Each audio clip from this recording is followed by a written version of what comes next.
Hey, what's up? This is Neil from masterpaintingnow.com. You can check the link in the description for all my courses. Join over 90,000 students. Now let's check out how I create this cool character from DeviantArt. This is the fella from DeviantArt. It was a little thing they had us do to get a dumb little badge. So I thought, okay, I guess I'll do it. So I start out by just doing the circle, divide it in half, kind of figure how big his ears are. Now technically he has like almost what looks like, I don't know, steel ears, almost like horns, but I think I'm going to make it more cat-like and furry because it's cuter. So I'm kind of getting like angry eyebrows right now, but I'm just trying to make sure that I have the placement of his eyebrows and everything correctly. So you just want to do like a quick sketch just to make sure everything is the proper proportions, everything's in the right area. And this is good to do no matter what you're drawing. Even if it's a simple thing, I recommend to just do a basic sketch just to make sure all the proportions are right. If anything, it'll save you a lot of time. Because if you do make a mistake, you don't have to erase much, to fix it. So then I put his hands. He has just floating hands and feet. He doesn't actually have arms or legs. And so I'm thinking I kind of want to put that one kind of behind. So I might want to make it smaller to make it look like it's actually going behind his body. And then this one's coming in front of his body. I'm like, yeah, that kind of looks like he could be kind of running at us or whatever. And he's got this kind of devious look on his face. Now I come in with the ink brush. I'm using PaintStorm Studio, by the way.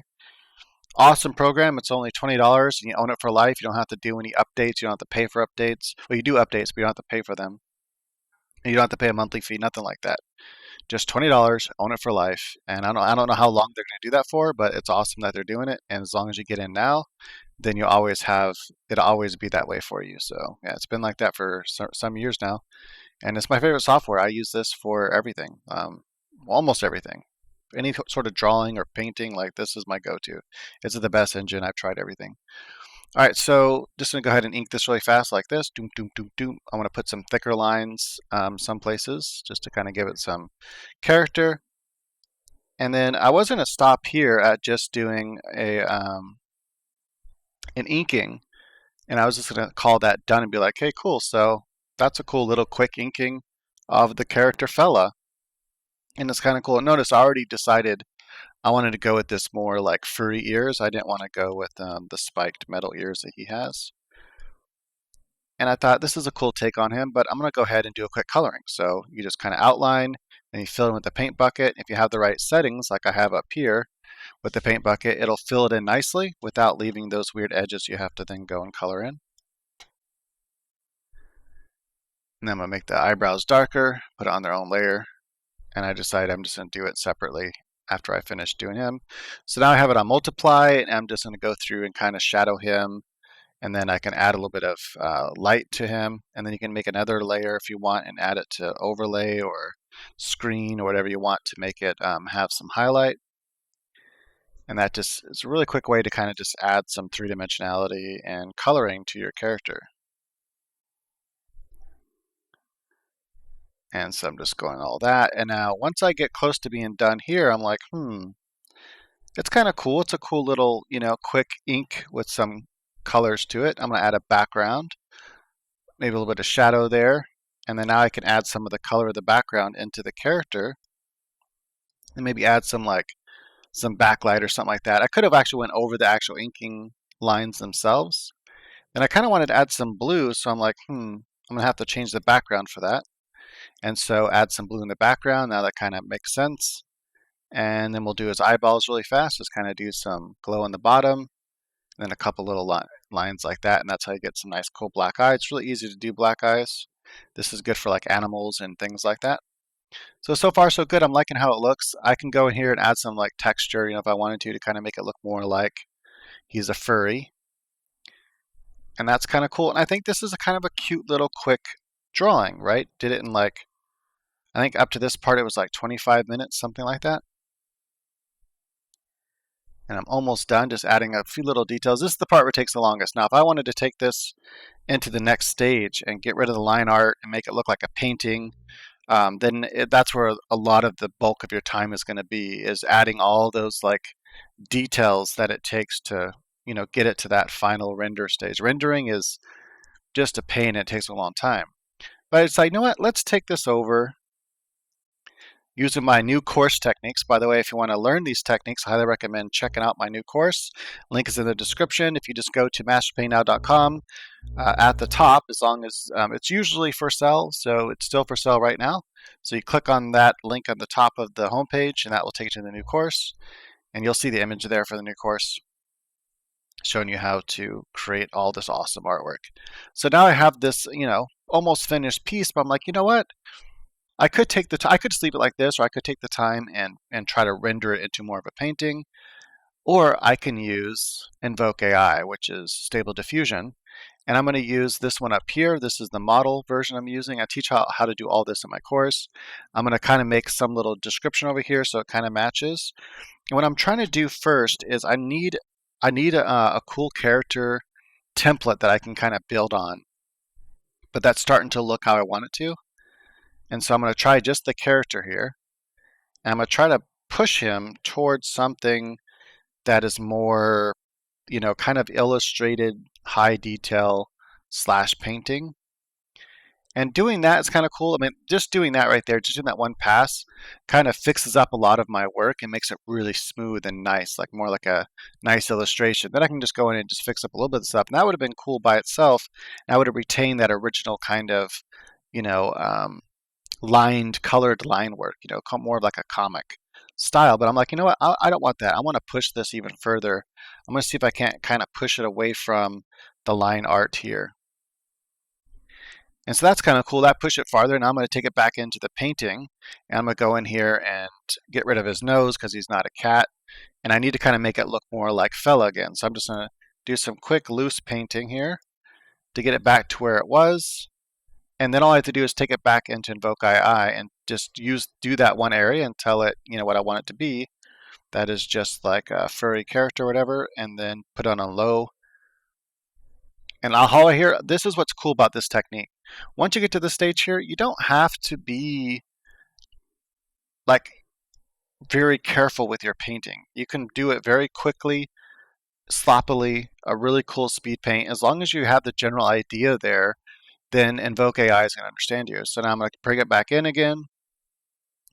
And I'm going to render it a couple times and see what it looks like at different strengths to see if I can't push it in the direction I want. Now I don't want it to look like that. Now it froze on me actually because it's too big, I think.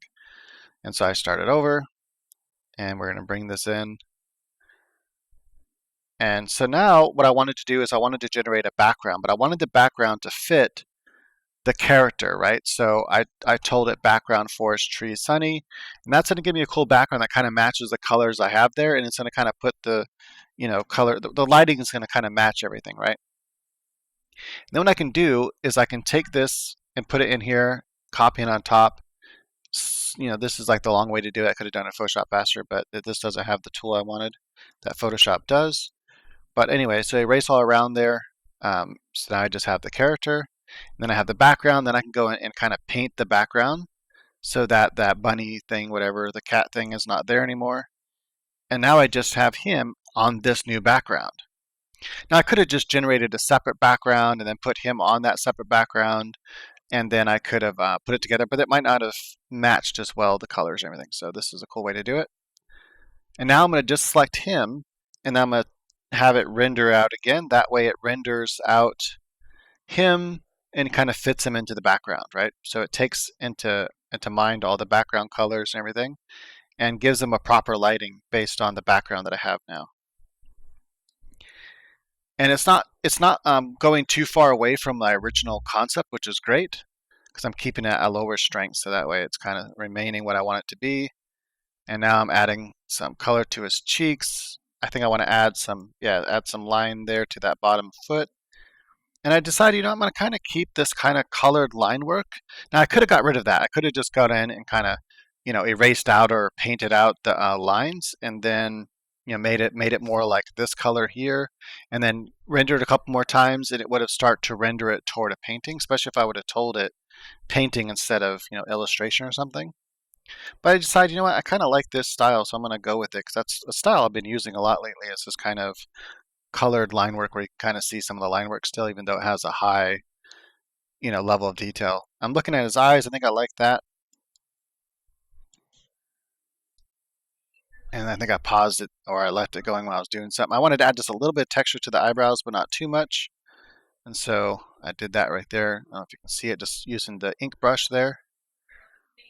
And now I'm kind of flicking with the ink brush there just to kind of add some texture so it looks like the shadows inside of grass. And that way when I take it back into Invoke AI and I just select the shadow and I tell it this is a shadow in the grass, boom, look at that. Now I got some nice cool grass texture and it matches the level of detail the background has without me having to do a lot of rendering. Again, I hate rendering. Rendering is the worst. And so even if you just used, Invoke AI, or in this case, Stable Diffusion, but I use the Invoke AI web UI, whatever. It's still Stable Diffusion underneath it. Anyway, so I just don't like the automatic 111 as much as this one. This one has much more cooler tools, and I just like the workflow better. Anyway, so here's the original guy that I did. Left it pretty sloppy, but still, that's kind of a cool little drawing. And then bam, more high quality illustration without having to do backgrounds. Now you can also just use this to generate backgrounds, and then you draw the characters, on top of the background. So you can have on different layers, and now you don't have to do backgrounds anymore. So it's a huge it's a huge time saver, even if you only use it for backgrounds. But you can also use it for rendering. So if you just hate rendering like me, I hate rendering. I've always had. That's why my style started going more toward this kind of abstract thing where I can do all the drawing and stuff, and then the coloring is just a quick kind of more abstract kind of coloring, or it's still like all the form and stuff is there, but I don't spend the time to like go and try to add this level of detail into it. This would take forever. This would take at least 10 hours, and it's such a simple character, but to get this level of detail and stuff, this whole thing with the background and everything would take about 10 hours total, where I was able to do it in less than 40 minutes. The whole thing, everything. All of this took me like 40 minutes to do. So I did a complete illustration in like 40 minutes. What normally, if I had to do all of it without AI helping me at all, would take like, 10 hours. So, right. And so then you get this nice, cool thing. I just want to show back and forth. Boom, boom, boom.